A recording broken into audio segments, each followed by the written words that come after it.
What is crack-lackin', fellow thermonuclear AFers? I am Dan Favale coming at you without my certified fantabulous co-host Grant Hughes, but I am, as always, super excited and pleased and grateful to be joined by the one and only Justin Rowan from the Chase Down podcast, one of HardwoodKnocks' favorite podcasts that we mention fairly often during the regular season here.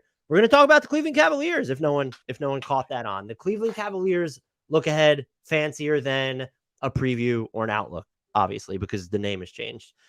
Follow Justin on Twitter. It is still Twitter at, your handle always trips me up. Am I supposed to, I pronounce it Cavsanada. Is it supposed to be Cavsanada? Yeah, I go Cavsanada. That's usually how I pronounce it. Well, it's Cavsanada. Go follow him there. He is a great follow. Justin, how the heck are you doing? Dan, I'm doing great. Thank you so much for having me back. I'm excited to talk about the team. I'm excited that we're now in September. Training camp's going to start before the end of the month. We're almost there. We're almost away from rankings and all the lists and tiers and shit of the off season. We're finally getting back to basketball. And I'm excited about that. Yeah, I'm torn between wow, it's already September and opening night's still 7 weeks away or whatever it is. It's just one of those. It still feels so far away, but it's also oh, where's the time gone? We're in September. I can't explain it. Yeah. It's not as close as I'd like it to be, but it's starting. You're starting to see a couple leaves drop. Fall's coming, so you have to deal with the end of summer. But the end of summer also means that sports are about to pick up, and I'm always excited about that. So I wanted to start here before we sort of dig into the forward-looking stuff. When you look at last year's team, what do you think was more indicative of where they were at? Their body of work during the regular season, where I think everyone understood that they were a great defense. I don't think many people knew they finished 7th in points scored per possession. So you have a top 7 offense and defense, win 50-plus games. Or was it what happened in the playoffs against the Knicks where it felt like it wasn't just about their limitations shining through, but they also got away offensively from a lot of what made them successful during the regular season. So what do you read into more? Is it the larger sample size, or was it, when the games mattered most, this is what happened? You're going to yell at me. I'm going to sit on the fence here. It's both. Part of the reason throughout the regular season, when we saw those metrics where it's okay, you got a top 10 offense, top 10 defense. This is all the markings of a contender, right? Their net rating is second best in the league. Usually that means it's a contending team. Carter and I were saying, pump the brakes. This is a team that's going to have an embarrassing loss in the playoffs at some point. The wheels are going to fall off. Inexperience really, really matters. And you have to have respect for these teams above them that are more experienced. Now, I thought that was going to be Philly, Boston, Milwaukee that did it to them and not the New York Knicks. So that aspect was incredibly surprising. But I think they're a bit of both. I think that they are as good as they were in the regular season. I think at their best, that's the type of team that they can be. But, the inexperience, the hiccups that they face in the playoffs, honestly, if you look at that game one, if that Josh Hart step back three doesn't go in, they probably win that game, and that could have changed the complexion of the series. But I think losing home court so early in it, getting away from what they did well, that just started to eat at them mentally. And I really do feel like they ended up beating themselves in that series. But I think that they're in a better position to learn from that, both from internal growth and with the moves that they made this offseason. I think we sometimes just underrate experience because it's tough to measure. Where it's sometimes a team just needs to go through that shit, and it's going to help them identify where they need to get better, what they need to add. I will say, though, I think I picked the Cavs in 7. I might have even picked them in 6. I thought the Knicks had no chance in that series because I was higher on the Cavs offense than I think a lot of people were, and clearly I was wrong, just because I thought the way that a lot of their offense was framed felt, I don't want to say inaccurate, but just hyperbolic of they were leaning on these two guys so much. When you look at what Evan Mobley was able to do as a playmaker and the movement that it felt was constantly around him. And it felt he was I think a driving force of that. Guys were just cutting harder, moving without the ball more, knowing he might find them.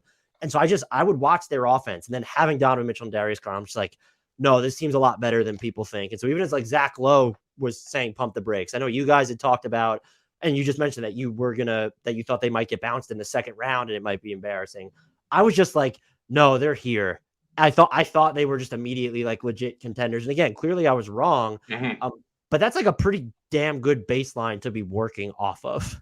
Yeah, it is. And the funny thing is, what the Cavs were able to do last year, like I think the fact that they had such a good offense in the regular season, despite not having any spacing, I think that's a feather in the cap for JB Bickerstaff and the coaching staff.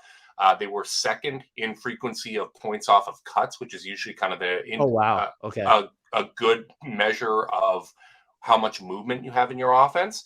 And they were number one in points per possession off of cuts as well. So from a frequency and an efficiency standpoint, they generated a lot.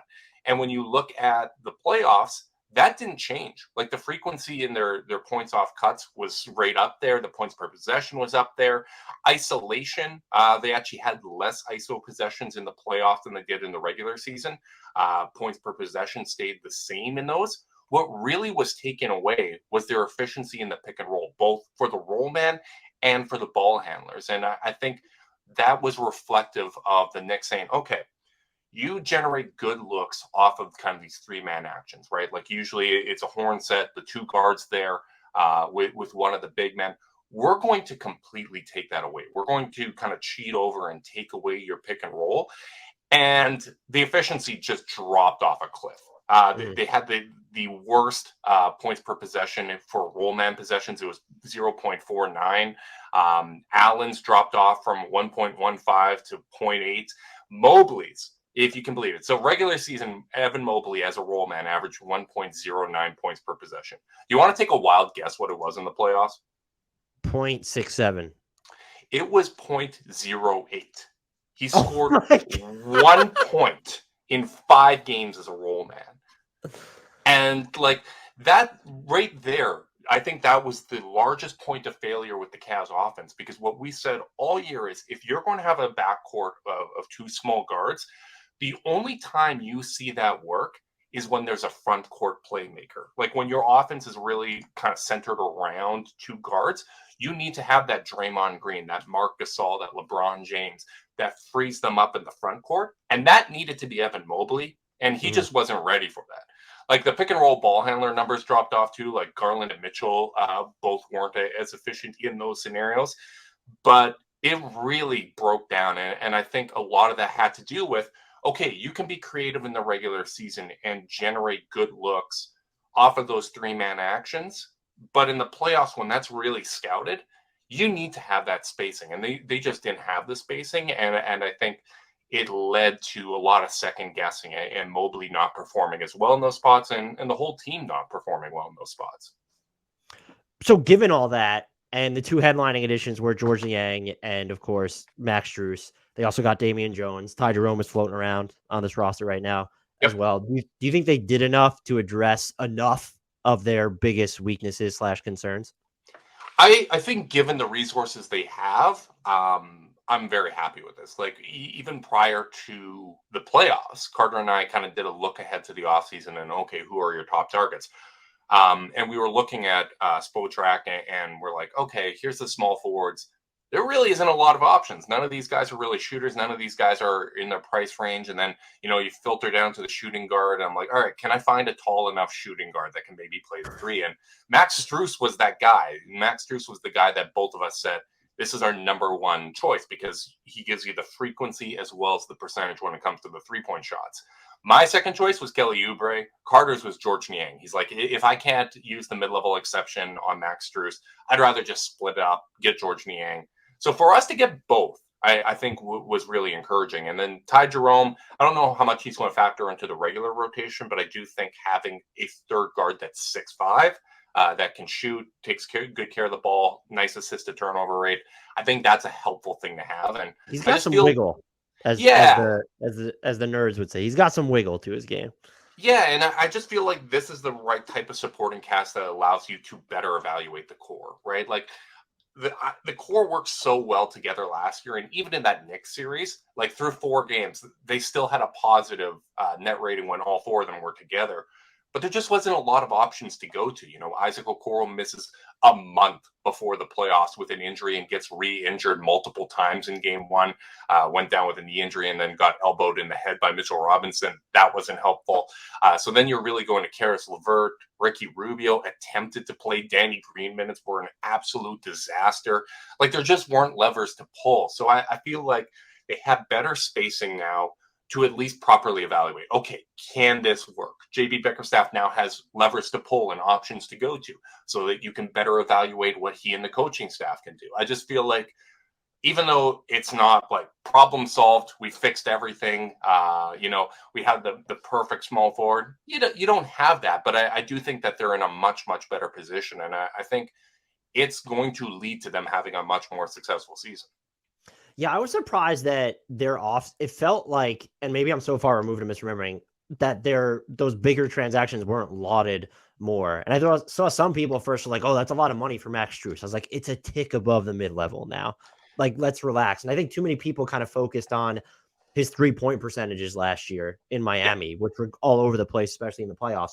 Just the volume. Both him and Niang are 9+ attempts per 36 minutes, basically. And Strus takes tough threes, and just the threat of that opens up the floor for everyone. So I thought, and you mentioned this, what would have been their best case outcome if it wasn't Max Strus? Like, this just wasn't, they didn't have the resources and this wasn't the market. And everyone could say, well, they need like this two-way wing. Like, yeah, so do 29 other teams basically, or 27 other teams. And so I thought, I couldn't believe that they were able to pull off like with both of them.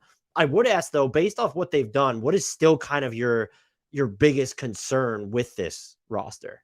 Backup power forward. Like, I think George Niang's going to be the third big functionally, like throughout the regular season, but there's going to be matchups where that's a little bit of an issue, right? Especially when you get to the playoffs. I don't have any concerns about this team in the regular season. Like, they were near the top last year in player games missed, and they did not have a lot of depth.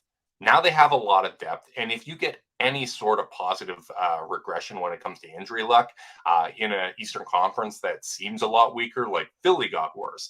All the teams kind of around them got a fair bit worse, at least at the top of the East, with maybe the exception of Milwaukee, but they mostly stood pat. But I think all of that sets them up well for regular season success. But I still worry in the playoffs, okay, George Niang can give you spacing and allow you to play that kind of one big when you're staggering Mobley and Allen. Mm-hmm. But is he going to get exposed? And importantly, too, looking at the way that they lost against the Knicks, he doesn't help from a rebounding standpoint. Right. Because after Kevin Love was basically removed from the rotation, they dropped all the way down to basically last in defensive rebounding position. So some of that's going to need to be, the bigs are going to need to do better. The wing players need to do a lot better. I just rewatched the Knicks series over the last couple of weeks, and after my eyes stopped bleeding, I realized like a lot of the offensive rebounds that they gave up were actually from the perimeter. Josh Hart crashing at the shooting guard position, RJ Barrett, even Jalen Brunson at times. So they're going to need to collectively get better at that. But even with all those extra possessions they gave up, they still had the best defensive rating in the playoffs. I think it was much more about the offense failing them. But I keep circling back to this position we've been in the last couple of years, and people are going to laugh, roll their eyes, but they kind of need Dean Wade to be good, because he's that fourth big that when you put him in there, all of a sudden the rebounding numbers are great. He can defend the perimeter. He can defend the rim. He gives you spacing. And the last couple of years, like when Dean Wade gets hurt, it really has an impact on how useful their lineup is. And they really shouldn't be in a position where Dean Wade matters that much. I think it matters less than it did last year, but whether it's Dean Wade, George Niang, or maybe even Isaiah Mobley, on that two-way contract and maybe getting promoted to the main roster, they're going to need to find something internally to make those lineups work. But given how many holes they had to fill and the limited resources they had, I'm pretty happy with this offseason. Is there like, I know part of it was Kevin Love left, but it definitely hurt them in the playoffs, but like the rebounding for this team is just all over the place for a team that plays so many minutes with two bigs. And I think they were like, I can't remember. I looked this up like at the time. They were like 8th in defensive rebounding, and then like kind of around the middle of this, like after the Kevin Love leaving, it just like fell off a cliff. Yeah. And so it's like, is it an actual concern? Or you're just like, oh, hey, you even mentioned it for the playoffs. Oh, they were still the best defense in the league. Granted, it's only one series. Like they were still just like a top 3 defense, even with the rebounding struggles. And so I agree with what you're saying about sort of the backup 4 spot, but then I'm almost just like, well, how much does the rebounding aspect of it matter? I'm definitely more worried about if Ken Yang get exploited on defense a little bit. I think he's probably fine against, like, positionally at least. But like, do you like, what do you read into, like, and we can identify, I think you and I even talked about it, like why they might struggle on the glass. Like Mobley spends so much time basically as this wing defender that he's not going to be around the glass as much. But it's like, does it act like, does it matter? Are people overblowing those issues on the glass? Like what? I don't know what to make of it.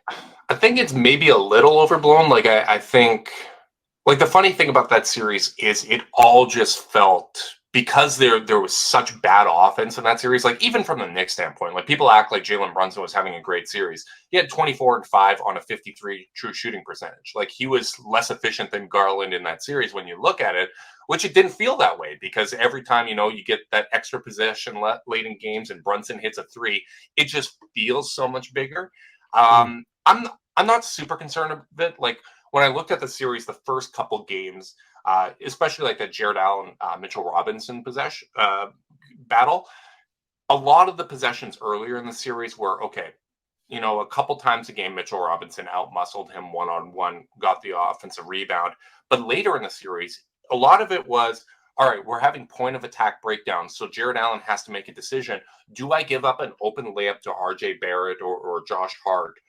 Or do I contest it and take it myself out of rebounding position? And Mobley or Caris LeVert was left one-on-one with Mitchell Robinson, and they gave up offensive rebounds. So as the series progressed, there was more and more of those kind of positional and schematic losses, which JB Bickerstaff, you look at the reporting, he's owned up to that, where he says, a lot of our rebounding issues were we kind of got away from our identity. We had Jared Allen blitzing so far above the 3-point line. And it reminded me of 2017 when Tristan Thompson was out rebounded by Steph Curry because he was spending so much time above the 3-point line. And I do think that the Cavs I think most of it came down to, personnel not having spacing and just individual performances. Like sometimes, you just don't play well. And that can kind of sometimes get forgotten when we talk about basketball. But the one issue that I really had with what JB was doing was I felt like the Cavs almost had too much reverence for Jalen Brunson. I feel like they got away from their own kind of identity and were like, all right, we're going to try to counter what the Knicks are doing. Whereas they were the better team. The Cavs should have been the ones setting the tone, setting the identity of the series, and forcing the Knicks to, okay, go beat us one-on-one, Jalen Brunson. If you win the series that way, we'll live with it. And like he didn't have that great of a series. Like when you listen to the discourse, it's almost like, oh, he killed it against the Cavs and then wasn't as great against Miami. Whereas when you look at it, he was wildly efficient against Miami, averaging like 33 points per game, whereas versus the Cavs, he was basically chucking, scoring 24 points per game, right? So it just goes to show how we kind of take the result and work our way backwards. The other thing the Cavs did this offseason, they re-signed Caris LeVert. Some people were surprised. Other people didn't like the amount of money. I thought it was fine. I thought he was pretty good for them last year, actually. He shot the 3-ball better than I would have expected. And I thought he was a lot better defensively than I would have expected as well, too.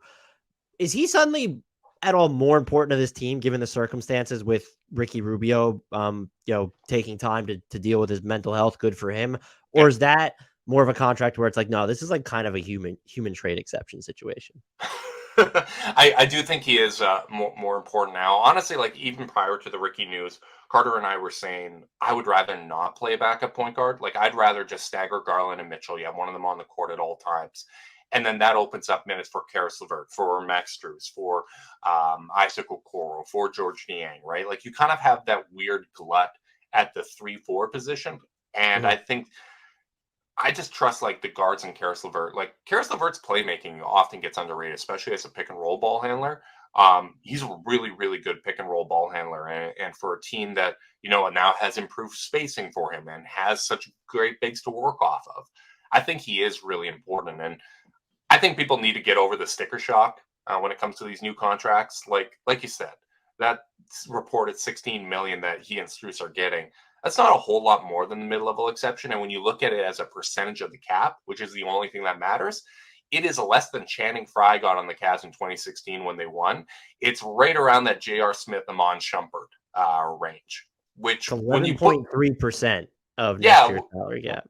When you put that into context, that is not a lot. And the cap's going to rise by 5% over the next 4 years. So that's just going to become a smaller and smaller amount.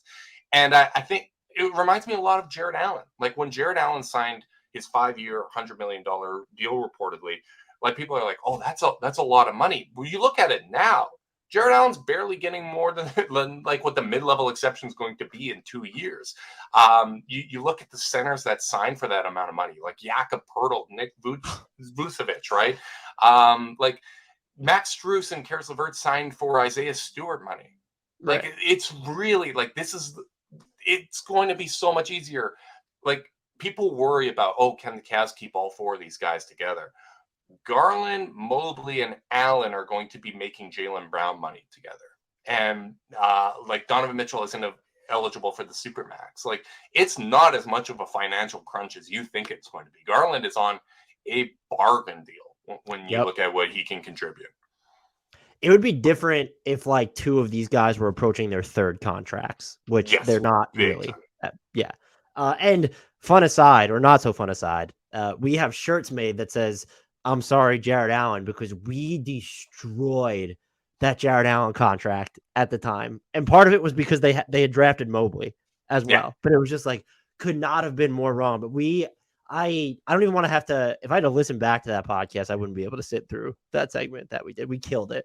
I'm scolding you. I'm scolding you through the camera right now. So Evan Mobley, a lot of his limitations shined through during that Knicks series, and a good amount of them felt like they could be chalked up to like him when he was facing pressure or just like players who were stronger than him. I saw earlier this summer he talked about how he had a home gym now, so we can expect him to, I mean, he's going into year 3. He's still like, what is he, 20, 21, 22? Like he's still young, so he will get stronger. What else, though, are you specifically sort of watching for with him entering this 3rd year on the offensive end? Because like defensively, he's just it. I picked him as my defensive player of the year. So if I can get more brownie points from you after shitting on Jared Allen, I did say that you'll get some brownie points. Maybe if Mobley starts fouling a little bit more, he'll get that defensive player of the year. Yeah, it's funny because you look at the season Mobley had and start of the year. I thought it was encouraging that he was basically putting up the same production as his rookie year.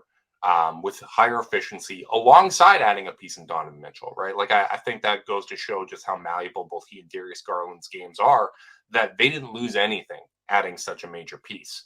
But then as the year progressed, JB put more and more on Mobley's plate as he got more comfortable, as he got stronger.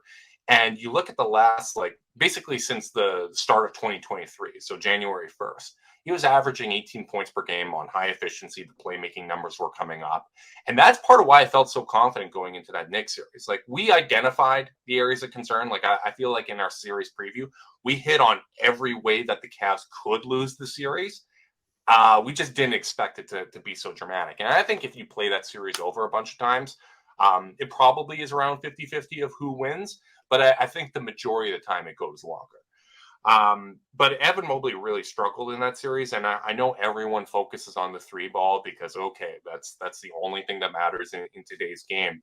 But really, like I think the most important thing is the mid-range game for him. Like I would have him watching hours of Bam Adebayo footage because I think if he's operating from the high post, if he's that hub in the short roll, that's where he can really, really be effective. And so often, like a lot of the times where he wasn't playing well and had that 0.08 points per possession in the short roll, it was indecision. It was Mitchell Robinson actually like sagging off of him and saying, yeah, hit that floater. And there were times where he's kind of in between the floater and the dunker spot pass that he usually throws to Jared Allen in those spots. With that indecision, all of a sudden the ball's hitting the backboard instead of the rim, right? Like it was just one of those things where I think he needs to develop more confidence in those spots, because if you're really respecting him there, then all of a sudden his ability to put the ball on the floor and get to the rim really matters. His passing in those situations really matters.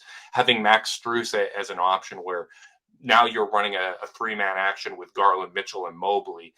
And Mobley has that kick out option to Max Strus. He has the kick out option to Darius, who's playing off ball in that spot. And he has the lob to Jared Allen, right? Like, I think him performing better in those spots is the biggest way he can advance his game, because the defense is already so high up there. And I think he's a good but not great passer, which I think is a fair way. I think that's a fair way to kind of even characterize Bam. But Bam has such a strong understanding of what he can and can't do and what the right play is. I think that's exactly where Mobley needs to get to offensively.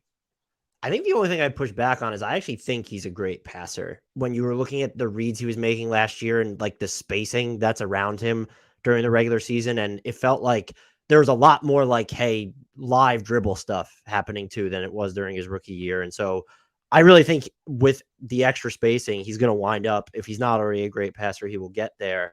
Mm-hmm. I was surprised. I went back and I was watching a lot of like some of the elbow stuff in that series against the Knicks. It was just not pretty. And I'm wondering if he could benefit from being even quicker when it comes to like, if he knows that he's going to put the ball on the floor. He shot like 22% on his elbow touches in the playoffs, after in the regular season, he was at like 52 or whatever it was. Yeah. And so I'm watching that. And then you had mentioned the floater stuff too. It's just so interesting because he shot 12 of 17 last year on assisted floaters, like where he just caught it and flipped it up there. But it was like whenever he kind of had to take a dribble, or if he had space and like that extra second, that extra pause, it did feel like it threw him off. And I didn't even watch any of the floater stuff from the playoff series. So it's interesting that you had said that, oh, a lot of that was just Mitchell Robinson, like kind of just, oh, hey, go ahead and see if you can do that. And so that I would agree with you. Like I can see the outline of a very crafty mid-range game, but at the same time, like, you know, he was sub 40% on like those turnaround jumpers. And like, there's still such a long way to go there. Then when I watch though, the form just feels like it's there and that it's pretty. And this is someone I expect. I don't think, and this isn't, I'm saying you, I still don't think people understand how good of a passer he is. And I think that while we don't understand necessarily what he is on offense, I still think he ends up being, I think it's more likely he's a great offensive player than not. But I do wonder how you feel about like, okay, like if he can't like make or be confident, like in this short roll stuff in the playoffs, like maybe when the pressure increases, like what does that sort of muddy his offensive utility to this team at all? Just like, if I wouldn't say use the Knicks series as this potential stasis for him, but just like if he goes through those stretches where, oh, if there are more physical guys, he's not able to do the same damage in the short roller or from the elbows, and he's not this really good 3-point shooter, like how hard does it become to then sort of float like this too big model? Yeah, I think it's essential for making that model work, right? Like, and that's going to be one of the important things that we find out this season. And, you know, it's tricky because, man, like Mobley's probably about 5 years away from his prime, right? Like when you look historically, usually when bigs get to like 26 years old, that's when it starts to really click from them. And the Cavs are on an accelerated timeline when it comes to, you know, Donovan Mitchell and proving that this is the best spot for him to win. So you have to kind of balance. It's not like a Warriors 2 timeline thing, because you're talking about a 22 and a 26-year-old. And I also just hate that everyone uses the Warriors 2 timeline thing as an example of like, you can't have vets and young players. No, that was about the Warriors making bad picks and guys that just aren't good at basketball. Like if they drafted Tyrese Halliburton, that would have worked really well. If they drafted LaMelo Ball, that would have worked really well. Yeah. If they drafted Franz Wagner, that would have worked really well. Don't excuse the fact that they made terrible picks, like as, oh, you can't have young guys and old guys. But yeah, like I think Mobley's growth there is absolutely essential. It's essential for making the 2 big pairing work. It's funny, like when you look at it for the regular season, the offensive rating was better when both bigs were together than either big individually, like on their own. That's wild. And a lot of that obviously has to do with they're playing more of their minutes with Garland and Mitchell. But like that's the whole kind of conceit of this team building thing, is we can make these 2 big works because we have 2 guards that work so well offensively together, right? And I think adding someone like Max Strus is going to be a big difference. You mentioned his ability to hit contested shots. He was in the 4th percentile the last 2 years in terms of how open his 3-point shots are. So 96% of the league is getting better looks than him. You look at like Jetty Osman, he was in the 87th percentile in terms of open looks. So either Max Strus is going to start getting more open looks, or everybody else around him is going to start getting more open looks. So I'm very encouraged by that. But yeah, Mobley's going to have to make this work. If he's not there as a playmaker and if he needs more time, they're going to come up short again in the playoffs because they need to have that front court playmaker. And because they don't have the big playmaking wing, it needs to come from him at the 4. I think long-term, like you can question whether or not he and Jared Allen work, but I think long-term Mobley has to be a 4. Like he might close at the 5, but I do think that he is a power forward. I think that's the way that the game is trending. You look at some of the power forwards that are coming into the game, like Wemby wants to play 4. Chet wants to play the 4. The league is getting bigger and bigger, and the small ball revolution was really about having skill at every position. Now you have skill and size, which is the way I think this is going. And even like Jaren Jackson Jr., Giannis, right? Like they're great at the 5. But you still kind of have like that Steven Adams or Brook Lopez out there to eat those heavier minutes at the 5. So Mobley's growth, I think, is going to be the biggest storyline for the Cavs because I think if he's able to do even just what he did in the regular season, in the playoffs, that makes a big difference. If he's able to take a step above that, this is a team that could actually be pretty damn dangerous. And I'm not saying that Mobley will be a better offensive player than Giannis, but if he doesn't, I guess, develop along the track that they're expecting, it does create, if you want him to be your 4, sort of a very rigid well of options. Okay, well, who can be the 5? Where it's like when you think of Giannis, like he almost needs, like Brook Lopez makes too much sense next to him. And that's just not the type of player Jared Allen is. And so I think that's why it gets so interesting about the two big stuff. The final thing on Mobley, should we expect him to just like maybe increase his, I'll say like hub usage, given that Ricky Rubio at least doesn't seem like he's going to start the season with the team? And so like during those 1 guard lineups, there should be more opportunity for him. Yeah, well, with or without Ricky Rubio, that has to be the priority. Like I think Okay. one of the opportunities for growth from this team and this coaching staff is experimenting more in the regular season. Because I think in the regular season last year, especially with all the injuries they had, but they were just throwing fastball after fastball, right? Like, let's do what we do really well, and that's going to get us a lot of regular season wins. Whereas teams like Miami, as an example, like people say they didn't take the regular season seriously. I don't think that's true. I think what they did in the regular season was they were empowering different guys that they knew they needed to count on in the playoffs. So let's take some lumps in the service of development so that we're better prepared for the playoffs. So we have multiple styles that we can play. The Cavs need to take that approach with the regular season where, yeah, maybe you lose 2 more games because you're giving Mobley a lot of playmaking reps and you're trying to work on him as a hub. But that's going to help you in the playoffs. I think they're better prepared to play multiple styles, whereas last year they really only had that fastball. They had one thing that worked really, really well and a few actions off of it. And when you took away the effectiveness of that pick and roll play and kind of the 3-man actions they had, it really hurt them. So I think they found something last year where to start the year it was Mitchell and Mobley a lot of the time. And later, as the year progressed, it became Garland and Mobley. So Mitchell and Allen, which Allen's the better pick and roll player. He's the better fit with Donovan Mitchell.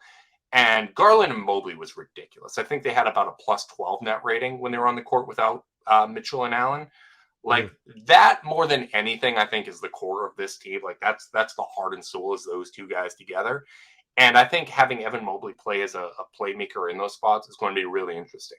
I'm really interested to see what Isaac Okoro coming in the second unit with more spacing does for him. Like if Okoro's playing as the shooting guard, do you use him a little bit in that Bruce Brown role where he's setting a screen for Garland? All of a sudden you have Strus, Niang, and Mobley out there, guys that can kind of space the floor, a little bit of playmaking around him, get him more rim running opportunities. Like people forget that over the last 100 games, Okoro's shooting like 38% from 3. He finishes well at the rim. So seeing what he can do in kind of a more limited role off the bench with more spacing, I think is going to be really interesting.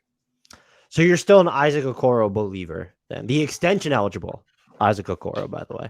I'll say this. I'm a Okoro believer. I am concerned that he can't reach his potential with the Cavs just because you can only develop so many guys at a time. They have a lot of young guys that they need to give those developmental reps. And I just feel like the timeline has shifted on him. I'm a little concerned that he's not going to be able to reach his potential with the Cavs, but I do think trying to get more juice out of that is something that they should try to prioritize this year. Just, be more informed about what he can or can't do. I would give him an extension right now. Like, if you could get him for cheap, I would do it because he's still one of the best on-ball defenders in the league. People forget he is the same age as Evan Mobley. So when people talk about, like, okay, like Mobley's offensive development, he can get better and whatnot. Okoro's getting penalized because he came into the league a year early. And like I said, the three-point shot, outside of that start to the year where he had changed the form on his jumper and he missed like his first 12 attempts or whatever, he's shooting 40% from three. You take it like even further back to February of the previous season and over 100 game sample size now, 38% from three. Like, he's just got to crank the volume up. And I think the biggest thing that he needs to do is he needs to, as I assign Mobley homework to watch Bam, Okoro needs to watch what Josh Hart does because he's bigger than Josh Hart. And he needs to become kind of that box score filler where he's going out and giving you other things. He's giving you the rebounds. He got his steal and block percentage up last year. He started becoming an event defender. I think that's a significant difference. But he's going to need to start contributing in other ways because he's going to need to find ways to make the most of those minutes. And that's something he can do. I'm just a little concerned that, you have so many young guys. Like, Jared Allen just turned 25. Like, there's still meat on the bone there. I feel like he might be the one that kind of gets lost in the shuffle. Yeah, he's a really useful player is how I would frame it. I'm with you. I don't see the long-term theory of him on this team, in part because I don't know if he'll ever get his 3-point volume where it needs to be. Yeah. And I know, like, look, his percentages are great. A lot of that's coming from the corners. And so, like, if you're not going to hit a high clip from above the break, there's going to be limitations there. And I think more than anything, and I know he was banged up, and that's part of why he became unplayable against the Knicks, is I'm going to push back, sorry, because I mostly agree with you. One of my biggest JB complaints is that he went away from Okoro in that series. Like, I thought Okoro should have remained the starter. I thought he should have played more. In fact, he's actually the only Cavs player that had a positive net rating in that series. Like, I think, especially with how thin they were, he needed to play more in that series, and they did well in his minutes. It was just a lack of confidence, obviously, in the three-point shooting. And the thing is, like, you're right. The volume needs to go up because if he's taking 3 threes a game and he's shooting 40% on them, teams are going to concede that 1 3 a game to take away everybody else, right? Like, you got to get those numbers up. Those are rookie numbers. That's where I was going with it too, is that you can see there's a difference in the way that defenses guard him versus, I'll use Marcus Smart as an example, who's not really a good 3-point shooter, but because the volume is there, and I'm not saying Okoro should start chucking him off the dribble. I think Smart's actually done a better job of eliminating those from his diet. But like, the fact that the volume matters because volume in itself can be a threat. And I just don't know if he'll ever get there, not even just on this team. I just don't see it with him is all. And so I'd agree with you. I didn't even think about, you should just sign him to an extension because if he would take like 4 and 52 or something right now, like, that becomes an incredible trade asset down the line, given what he can do on the defensive end. Yeah, and if he hits and you've locked him in at that, like, that was one of my gripes. The first year LeBron came back where Tristan Thompson was extension eligible. I was like, you need to sign him to an extension right away. And then, he had the breakout season at 25. Which is the same age that Jared Allen is now, which is funny to look back at. But they had to sign him for, that 582 deal, whereas you could have got him for a whole lot cheaper if you signed him before the breakout. And even just, like you said, from a tradable contract standpoint, like, that was one thing that the Cavs didn't even really have in their arsenal going into this offseason. They had, because Caris LeVert was a free agent, right. The biggest contracts they really had was like Ricky at 7, Dean at 5. Now all of a sudden you have Caris LeVert at 16, you have Spruce at 16, you have George Niang at 8, you get Okoro there on 15. Like, I think the way that you have to approach this new CBA is you need to load up on these contracts. And then when you do cross kind of that threshold where all of a sudden you get all those constraints, you have to sprint past it. So I want the Cavs to get right up to that threshold. And then as soon as that Mobley extension hits, you just sprint right past it. You're in the penalty there. Basically kind of what the Phoenix Suns did, because at that point, The only way you're going to get better is by flipping contracts, right? Like, okay, Yeah. I have this $16 million player. I'm going to turn him into two $8 million players, right? Like that's what they need to have in their possession. And I think, signing Okoro to an extension, I would love it. I don't really foresee it unless he's really kind of signing a team friendly deal. But I think just from a value standpoint, both as a trade asset and, potentially for them to keep, I think there is a real value to them. Mobley is the player on this team I'm most fascinated by. The player I'm fascinated by after him the most is Darius Garland. I had written this very brief outline to you about what's the next frontier for Darius Garland. And coming in, I had expected you to say, or I was going to argue, I really just want to see that. I see that there can be a better finisher at the rim here. He ticked up his free throw rate a little bit. And then I listened to the podcast that you guys did with Seth Partnow. And I can't remember whether it was your co-host Carter, or if it was Seth, that said a huge development for him would be, can he become more of this motion shooter away from the ball because of how that would unlock even more of this offense? What is for Darius Garland, who I did not pick for All NBA, but probably deserved more honorable mention All NBA consideration than he got. So that is, we talk about baseline. That's another high baseline to work off. Yeah. What is the next frontier for him though, to you? Yeah, that was Seth, and I could not have disagreed more with him. I think we would have got bogged down if I did, but I think he's a tremendous off-ball player. I tweeted it out after the podcast, but if you look at kind of like the Basketball Index little headshot graph or whatever for movement shooters for point guards, in terms of movement impact, the only one that has more is Steph Curry, and the only one that has more volume from the point guard position is Dame Lillard, Jordan Poole, and Kyrie, which two of those I'd argue aren't even point guards at this point in their careers. So Garland is a terrific off-ball player. He needs to crank that volume up on those three-point attempts, though. That's the biggest thing. He is too good of a shooter to only be taking 6 a game. I need that to be up at 8. I need that to be at 8 and 9. I think that's you look at it averaging, 22 and 8 last year. Mm-hmm. If he just takes 2.5 more threes a game, that's an extra 3 points per game on his average pretty easily, because he's going to hit at least one in those attempts. That moves the needle. I agree the finishing at the rim needs to improve. You look at him this offseason, it looks like he's added a lot of muscle. I think that's going to be... can help with that too. Yeah, I think that's going to help him a lot, because he just got his ass kicked at the rim all year. It seemed he was getting hit in the face every single time he went to the rim. We kept tweeting out. It became a running joke of how many times he was going to get hit in the face, because obviously in the first game, Gary Trent Jr. tried to poke his eye out, and it got targeted ever since in the year.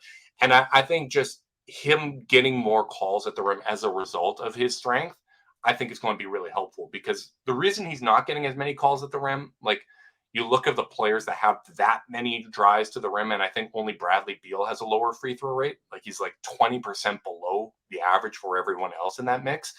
I think it's because he's trying to make the shot. He's kind of contorting himself, the old Derrick Rose issue, right?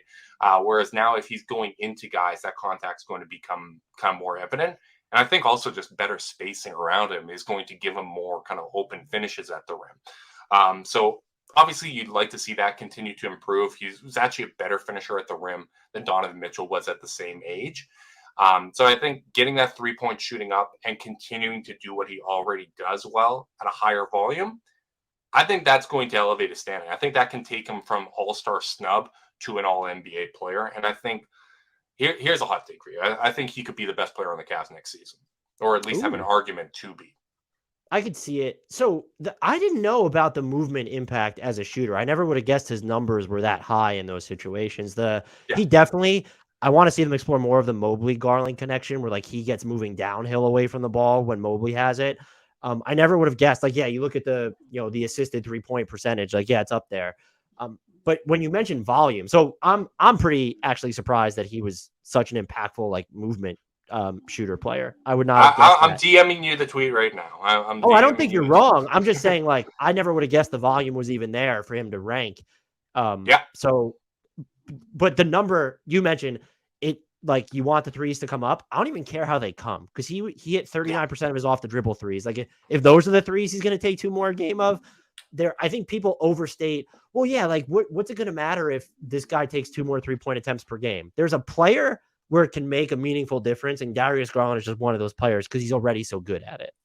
And especially look at last year, like the only shooters they had were Garland and Mitchell. And like when people complain, like sometimes people will say, oh, JB Bickerstaff, there's no creativity in the offense. They need to be more creative. I think the fact that you had a top 7 offense with only 2 shooters and you were the most efficient team when it came on points per possession off of cuts and the second in frequency off of cuts, like that's generating a lot of movement in creative ways because you don't have spacing. But that's something that can be taken away in the playoffs. So that's a feather in his cap. But to his critics' point, I do think now it has to evolve. You have Max Strus, you have George Gann, you have Ty Jerome, you have more guys that you can get more creative. Max Strus can run a pick and roll, especially like off a secondary action. That'd be great to see. You have these great 3-man actions. Now I want to see on the weak side those 2 other guys be involved in the play somehow, like being in position to relocate it and leverage what the primary action is going to be. I want to see growth from the offense because now I think that they're in a better position to do it. But I totally agree, man. Like Garland needs to take more threes. Like even when you look at like the 30+ feet range, right? Like kind of like that deep Steph Curry range, he's at 40% there too. He should be taking more shots. It should be more pull-ups. I want to see him continue to get those off-ball reps, especially in kind of 2-man game with Evan Mobley. Maybe Caris LeVert's out there as a pick-and-roll ball handler, and you have Garland relocating off of a Spain action or something like that. I just want to see him continue to grow his game because I really do think he is right in that Steph mold of point guards that are so good on and off ball that you can put any type of talent around him. Like I just think from a team building standpoint, he is so malleable. It really like it's him, it's Steph, it's Halliburton, like these guys that just work well with any combination of players. And I think that that's a really special thing to have. The other aspect of this team that received so much focus, and I'm actually kind of shocked that it took us 45+ minutes to get here, is okay, you have the 2 bigs, and now you have 2 small guards. And so what was just your general impression of the year 1 Donovan Mitchell experience? And what are you looking at him? And then, of course, the dynamic with Garland, what are you watching for most closely heading into year 2 of it? Yeah, I mean, it's obviously, you have 2 guards like 6'3" and below. That's always going to be a storyline. And that's The going to Blazers be, would max everybody in that situation. They see a guard 6'3", 6'4", and under, they're all about it. of course. And this is going to be a real test, right? Like people kind of say it like as a negative thing, like, oh, they have a decision to make with Donovan Mitchell. Like, I think it goes both ways, right? Like, I think in today's NBA, you constantly, like, you're collaborating with players on your team. You're involving them as partners in that process. And like when you look at Donovan Mitchell from a team building standpoint, it's interesting because he's not a talented enough playmaker to play the point guard position. So that means, with very few exceptions, he's going to be playing with another small guard. So if you're going to make Donovan Mitchell work with a point guard, you're probably going to need to have 2 bigs to cover for that, or 2 good rim protectors to have that. So in theory, the Cavs should be the kind of perfect fit for him. But, they're going to have to prove this year that they're on the right path to contention and that they're the best fit for winning for him. And he's going to have to prove to them that, this can work. This 2-guard pairing can work because the Cavs are going to have a decision to make too, right? Like it's not a one-way street there, but I am impressed by just how bought in Donovan Mitchell was. Like, right, you look even at this summer, like he's constantly working, organizing workouts with teammates, having JB over to his house to study film. JB said that like he kind of gave him a list of things that he wanted Mitchell to work on in this offseason. And that in their workouts together, just the 2 of them, like he knocked it out of the park. Like he's completely bought into what the Cavs are doing. And as long as Donovan Mitchell's completely bought in, if at the end of the season they come up well short again and they're not the best position to contend, okay, maybe you have to look on the trade market and figure out what's going on. But I do think that this can really work. I think the addition of Max Strus and shooting around them is going to make this pairing really work. And the fact that Mitchell was able to come in, have his best season of his career, his by far his most efficient season, without taking away anything from Garland, while Mobley was still able to blossom into an 18-point per game player down the second half of the season. And when Mobley was averaging 18, Allen's point points per game went up as well. He was a 15-point per game player. Well, Mitchell was getting 26 and Garland was getting 22 and Mobley's getting 18. Like, they were getting so much meat off the bone when it came to those four together. And I really just feel like it came down to improving the supporting cast around them. And if that's not enough, you're going to have to evaluate, okay, does a change need to be made in the backcourt? Does a change need to be made with the big man pairing? I don't think so, but you have to be open to that as a possibility. I was surprised because you mentioned, I think the evaluation is important and that there will be some kind of, it's not either or to me. And I'm like, these guys are still so young. You've said all their ages a couple of times on the pod that next season could not go well and you can still believe in it. But I was surprised, and it was Tim Bontemps when he had the little like monologue on the Hoop Collective about how he would move Donovan Mitchell right now. I understand if you're going to take the pessimist view and you think that he really wants to end up so-and-so in Miami or New York or something. But I'm just like, you have to see this through for another year because, one, I don't actually think his trade value is that much less if you wait a year, if you even get to that point, and you're so good that, like, if things break right, you could come out of the East. This team could win the title. Like, I don't know if it's not a likely possibility, but it's a legitimate possibility. So I was just surprised that him specifically saying like, oh, you would need to make this decision now. And it's like, I just don't think you do.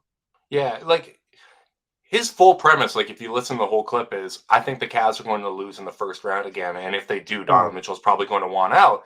And I'm like, yeah, that's probably deal with it then. Like, if that's the way this goes, yeah, like I don't think that's an unreasonable take. But just like last year, I said, even though they have all the kind of like markings of a contender, they're not a contender. I think this is the first year where they're kind of in that dark horse mix. Like, I still think they're probably going to take another lump. Like, that's the way this stuff works. But I do think they're at the point where they can't get embarrassed in a series. Like, they need to go out. They need to be competitive against the top teams in the East. They need to win a round. I think that they have a shot at being a conference finals team. But large part of that's going to be how well they play in the regular season, right? Like, if they get up to the 2 seed, which, I mean, if that egregious Joel Embiid offensive foul doesn't get called back and he fouls out of the game, the Cavs are the 3 seed. They would have had the tiebreaker over Philly. They would have had enough wins to get there. And, they would have made the second round. But just because they would have beat the Brooklyn Nets, because everyone would have beat the Brooklyn Nets, they were not a good team at the trade deadline.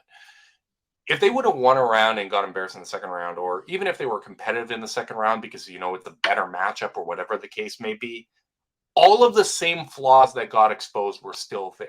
All the work that needed to be done was still there. So in some ways, it was almost great that the worst case scenario came to pass where, and it wasn't even like a Donovan Mitchell plays great and everyone else plays poorly. It's not a LeBron in 2018 type of scenario. Mitchell played terribly. Like, if Mitchell played even just to where he was at in the regular season, they win that series. If Mobley played to where he was at in the regular season, they win that series, right? Like, it was just one of those spots where there's so many points of failure that it forces every single person on the team to look inward and look at where they can improve internally. The front office approached this situation with the utmost seriousness and went out and really tried to get as many pieces as they could and improve the team as much as they could. JB has talked about how he needs to be better.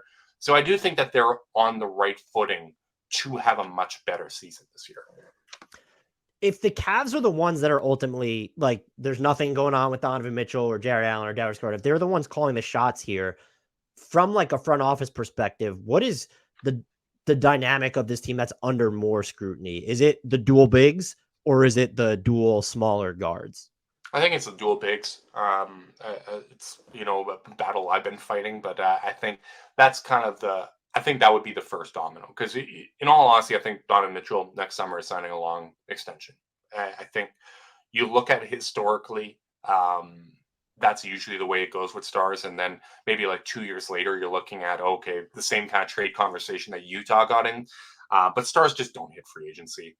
They don't turn down the money. Another great point. And I think that this is such a good situation for him.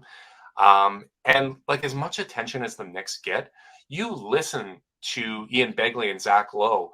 They did kind of like a Knicks trade target And Mitchell didn't come up. Actually, Mitchell did come up because Begley said they've moved on from Donovan Mitchell and they're targeting wings and bigs. They're going after Giannis. They're going after Joel Embiid. They're going after OG Anunoby. They're going after Pascal Siakam, right? Like, and if they blow their wad on trade assets, like if they trade for one of these guys, they're not going to have the assets to get Donovan Mitchell.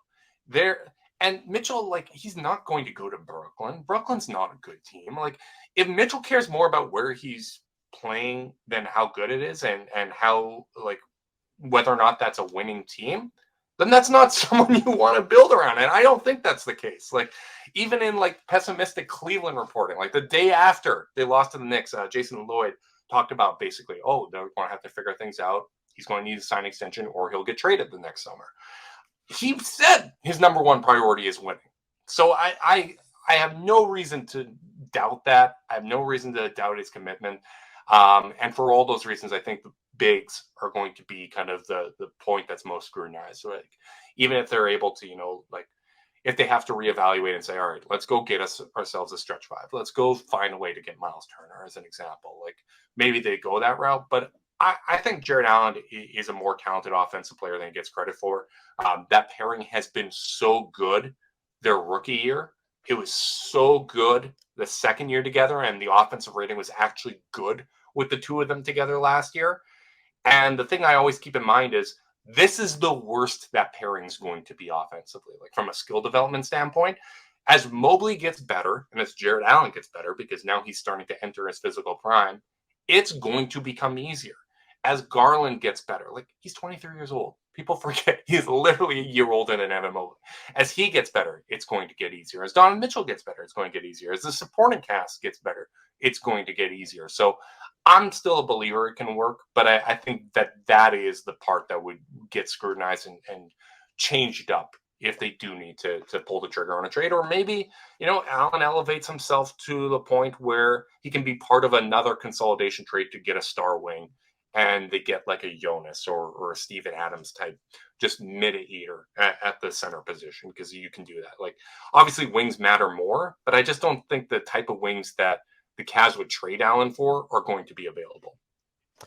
Yeah, I would agree with everything you said. And I think it's also fair to say that it should be the bigs that are under more scrutiny, because it involves Evan Mobley. And I still think he's like the single most important player to the franchise. And I think it's just, Allen is way more skilled on offense. You're right. Like, he can decision make more and he moves really well off the ball. And there's like that like the chemistry with Evan Mobley is great.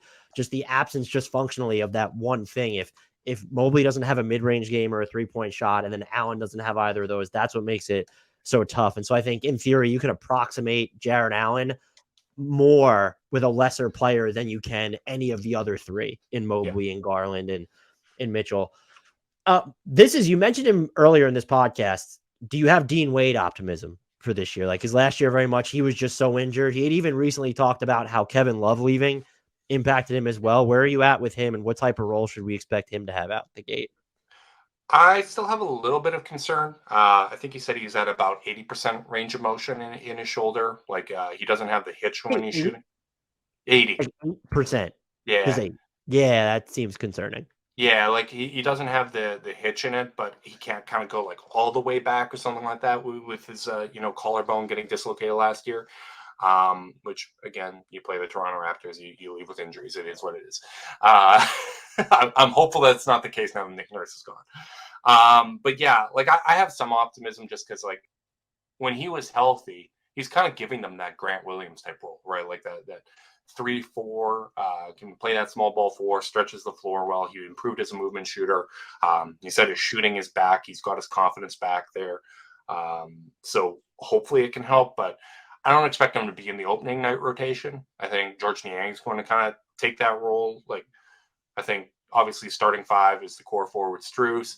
Then you got LeVert, Okoro, and Niang. That would be kind of my guess for the 8th. And then it's all a matter of maybe matchups of whether you go to a Dean Wade or you go to a Damian Jones or you go to a Ty Jerome. Like, I think that's kind of the way that they would approach it. So still have some optimism, but it wouldn't surprise me if another team's just like, okay, we're going to take a chance on that. Like Brooklyn, where we got enough old guys, we're going to move Royce O'Neal. Like, give Donovan Mitchell his best friend in the league back, and the Cavs get another wing. Like you mean you want them to sign Eric Pascal? You want that too? You want? Yeah, why not, man? So I can see something like that happening, but man, like when he's right, he actually is a helpful player. Like that's a great player development story for the Cavs, getting him from an undrafted player to someone that earned a second contract. You listen to Windhorst say, yeah, like he's got value on the trade market. Like, teams want Dean Wade. That's a successful story, and I hope that he can provide that value for the Cavs. Cavs fans seemed elated that they got Emoni Bates at number 49. I always forget he's on the team. Do you have any thoughts, general impressions about? He's not going to be a factor this year, but have you put any time into thinking about like what he could become or how intriguing he might actually be?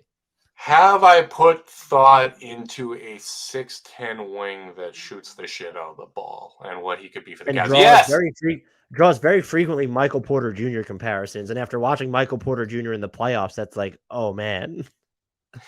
I'm more into Emoni than I was at the draft after Summer League, because one of the things he talked about was, like just how weird the college situation was for him. Like at Memphis, he was put into a point guard role, which he wasn't. And then, Eastern Michigan was just kind of a weird situation where there wasn't a lot of talent there, and he's taking every single shot. He talked about the pressure that he was kind of put under with the spotlight being on him, the next Kevin Durant and all that stuff. And he talked about how going to therapy really helped him out, and he's in a better headspace now. And I think just the fact that he got so much better as Summer League went on and was playing like a role, and he was the shot selection was getting better. He was making kind of the right team plays. Like that was 2 weeks after the draft, and just already working with Mike Garrity. You started to see that growth there. So I think a full year working with Garrity with the Charge, obviously having the Charge now in Cleveland and these guys being able to practice together, I think that's going to be really, really helpful. And it wouldn't surprise me, you have an injury or two, let's get him up here. That's the purpose of a two-way contract, right? Like, let's get him up here. Let's give him a few reps in games. Let's see what he can do as a spot-up shooter. I think the shooting talent is obviously very real. And if he can just kind of adjust to playing team ball, there's going to be a spot for him. And that's the right type of upside swing. Like at pick 47, having a guy like even become a rotation player is such an outlier and such a win, that when you get someone that, has real talent and real upside, it's an exciting possibility. And I'm definitely going to end up watching a lot of Charge games, that especially with Craig Porter Jr. there too. Oh man, I'm all over Craig Porter Jr. being the next Derek White. I am telling you, of all the two-way guys, like as excited as I am about Bates, Craig Porter Jr. is going to be a dude.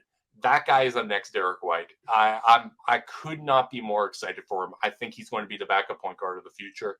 I like Isaiah Mobley as well, as kind of like a poor man's Al Horford. Like I think they've done a really good job kind of finding value in the margins with these guys and finding interesting prospects.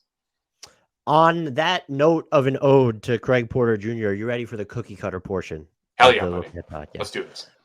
What's the 10-man rotation look like for this team at full strength? Yeah. Well, I guess minus Rubio. I don't really know how to handle that. Yeah, so starting five, Okoro, LeVert. Well, flip that. LeVert will be six-man, but LeVert, Okoro, George Niang. After that, I would guess Dean Wade and Ty Jerome. Like, I don't know what's going to happen with Ricky. So maybe you put Ricky / Ty Jerome, but I think that's probably the 10th guy. I don't know if Damian Jones is going to like anything you just said. No, and who knows? Maybe he's the next Miles Turner. I mean, he shot like 70% from three last year. Another Vanderbilt guy. So I've seen a lot of him and Garland working out together, and apparently he's really worked on that corner three. So who knows? Maybe you got to go there. But at the very least, I feel a lot better about him getting minutes if there's an injury to the bigs than I did about Robin Lopez. Do you expect their preferred crunch time unit to just be their starting five, or could you see some futzing and fiddling based on matchups with that Max Strus spot specifically? I expect it to be the starting five, but it might be matchup dependent. Like the funny thing is Strus played like 27% of his minutes at power forward for the Heat. Like, So that's he's weird with like the Jimmy Butler stuff, where it's like Jimmy might have been the nominal four in a lot of those lineups. yeah, Call him the yeah. Like, four. it's such kind of a weird spot that I could almost see them maybe doing that with Isaac Okoro, right? Like, if you need a point of attack defender out there that's not Garland or Mitchell, maybe you need to have Okoro out there in those closing minutes. And I don't know if that would be instead of Strus, if that would be instead of Jared Allen, and you're closing with Evan Mobley at the five, with Strus and Okoro as the front court. It's a little small, but that's very mobile and very switchy. So that might be a direction that they go. So I think it's going to be matchup dependent, but I would expect it to be the starters. And I think for the most part in the regular season, this is a team that's well built to kick ass in the regular season. So the closing lineup might be Ty Jerome, Isaac Okoro, Caris LeVert, and Damian Jones. Is there a weirdo, oddball, quirky lineup you would like to see them try? I'd like to see Garland, Okoro, Strus, Niang, and Mobley as kind of like a second unit lineup. It was something they were doing towards the end of the season where they had Okoro playing it as a shooting guard and screening more for the guards. There was a win over the Heat where basically they just kind of spanned that at the end of the game, and Okoro got a layup. He got free throws and just kind of killed them as the roller at the two. I'd like to see that, especially with the playmaking of Mobley. If he's kind of a high post option, and you have Okoro cutting, you have Garland playing off of them, and spacers around them. I think that could be a fun second unit lineup. So mine doesn't have a puncher's chance in hell of ever happening. And I thought a lot about it, where I wanted to see Mobley as the primary playmaker. And I'm like, oh, I could fit Donovan Mitchell into here. Like, he's not too much of a point guard, but I've Okay. decided to leave him off. And I want to see Mobley with Niang, Strus, Dean Wade, and Isaac Okoro. I don't want any bones. I don't want to leave anything to chance. I want Mobley running the show. I don't think that's going to happen. I don't think there's a chance in hell that you even get a minute of that, but that would be fun. That would be very interesting, and that would probably speak to a level of development from Isaac Okoro that would be exciting because he's talked about it many times. It's an adjustment for him to not have the ball in his hands. So who knows? Maybe him at point guard along with Evan Mobley is exactly what the doctor ordered. Their over-under as we record this is 50.5, and Yeah. they are one of the teams where it's proof that Vegas does a really good job, I think, with their lines for most teams, and this would be one of those teams. Would you hit the over-under on that, and where do you see them stacking up in the larger context of the East? Yeah, I think they're going to be in the 2-3 mix in the Eastern Conference. I think Milwaukee's probably the one seed, and then it just comes down to how healthy is Boston and how seriously do they take the regular season. But obviously, Philly took a big step back. I think the Knicks are going to be good, but I don't think they're going to be a better regular season team than the Cavs again. Oh, do not say anything about like even close to that on Twitter, or else Knicks fans will be incredibly angry, and my mentions can Yeah, back. yeah, it's going to be Mitchell Robinson's their dad and all that stuff. Yeah, congrats on your one shining moment. I think the Knicks are actually a team that's set up well for long term success, and I think the Cavs are going to have multiple playoff series with them. But I think the Cavs talent level is just higher, especially in the regular season. So I think they'll be in that 2-3 mix. I would slam the over. Like I said, they got 51 last year. They were one of the most injured teams in the league last year. They're a lot deeper. They're going to get better. The East got worse around them. I'd slam the over. If Miami doesn't get Dame, which maybe they do, I think everyone expects them to, but if Miami doesn't get Dame, it almost feels like 3 is the Cavs' floor in that scenario in this Eastern Conference. I'll give you a little bit of spice here. I don't think Miami's a home court team even with Dame, because they're not a team that takes the regular season like incredibly seriously. Dame misses a lot of time. Jimmy misses a lot of time. Dame hasn't played off ball in a very long time. He's going to need to do a little bit of that playing with Jimmy Butler. Jimmy Butler hasn't played off ball. There's going to be growing pains there. And when you look at like spacing around them, so let's say Dame's got the ball and they traded Tyler Hero and Duncan Robinson for Dame. Okay, so you lost Gabe Vincent, you lost Strus, you lost Hero, you lost Duncan Robinson in terms of spacers, and you're counting on low volume Josh Richardson and like Caleb Martin to be your spaces. Like, I think that's a team that's going to be a pain in the ass in the playoffs, but I think, maybe a 5 seed in the regular season. I've not gone through it yet. I will say the Cavs are one of 2 teams, and I'm sure you guess the other one I'm considering to pick to come out of the East this year. Like, that's how high I am on them. And I think with the right turn from Mobley, like, this team could be a bear, an absolute monster. Is there anything or anyone I did not ask about that you think we need to discuss? No, I think we were pretty thorough here. I'll kind of change this up and just kind of address what you're saying of like they could come out of the East.